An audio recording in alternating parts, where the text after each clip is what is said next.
Over the next series of videos, I'm going to share with you the 10 principles to feeling stronger, leaner, and lighter as you age well. And the very first one is how to eat consciously.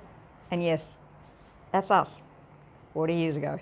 Step number 1, intentional. Here's where you're going to make a decision. You're going to create a vision of what that looks like. You're going to commit to daily action. And finally, prepare for adaptation. Number 2 is intuitive. This is where you're going to begin to allow your body to be making those choices for you. You're going to learn how to ask your body what it really needs, and then you're going to affirm and acknowledge those messages without judgment. Step number 3, informed. Learning about nutrition, having knowledge about how certain foods make you feel, and being prepared to listen to your body.